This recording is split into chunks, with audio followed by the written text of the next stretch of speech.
एक छोटे से गांव में रमेश नाम का एक दर्जी रहता था। गांव का इकलौता दर्जी होने के कारण गांव के लोग उसके पास ही कपड़े सिलवाने आया करते थे। इससे रमेश की अच्छी खासी कमाई हो जाया करती थी। रमेश जानता था कि गांव वालों के पास उसके पास आने के सिवाय अन्य कोई विकल्प नहीं है, इसलिए वो नकचढ़ा हो गया था। कभी कपड़ों की सिलाई को लेकर कोई शिकायत करने आता तो वो उनसे उलझ पड़ता और बदसलूकी करने लगता। लोग उससे बहुत परेशान थे, लेकिन कोई दूसरा विकल्प न होने के कारण वे विवश थे। एक दिन दूर गांव से शांति नाम की एक गरीब विधवा औरत अपने बच्चों के साथ उस गांव में आई। वो सिलाई का काम जानती थी। काम की तलाश में वो रमेश के पास गई और उससे विनती की कि वो उसे अपनी दुकान में काम पर रख ले, लेकिन रमेश ने उसे भगा दिया।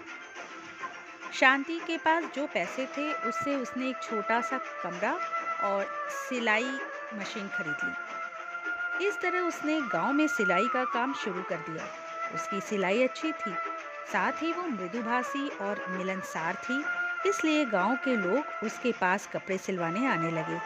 उसका सिलाई का काम अच्छा चलने लगा और अच्छी कमाई होने लगी। शांति के आ जाने पर गांव के लोगों ने रमेश के पास जाना ही बंद कर दिया था। ग्राहकों के न आने से रमेश की कमाई का जरिया ही बंद हो गया। वो परेशान रहने लगा। वह जब भी शांति को देखता ईर्ष्या से भर उठता। उधर उसे परेशान देखकर एक दिन उसकी पत्नी शांति के पास गई और उससे बोली, बहन, जब से तुम आई हो कोई मेरे पति के पास सिलाई का काम लेकर नहीं आता। इस छोटे से गांव में दो दर्जी एक साथ अच्छी कमाई नहीं कर सकते। यदि तुम मान जाओ तो मैं तुम्हारी दुकान खरीदना चाहती हूँ। शांति दुकान बेचने को तैयार हो गई। 50,000 में सौदा तय हुआ। पैसे लेकर शांति उसी शाम अपने बच्चों के साथ गांव छोड़कर चली गई। इधर रमेश ईर्ष्या में भरकर उस रात शांति की दुकान में आया और उसमें आग लगा दी। दुकान धूं धूं करके जलने लगा। जब रमेश की पत्नी को अपने पति की करतूत पता चली तो वो भागी भागी वहां आई और बोली, ये क्या कर दिया तुमने? मैंने आज शाम ही ये दुकान शांति से 50,000 में खरीद ली है। तुमने अपनी ही दुकान में आग लगा दी।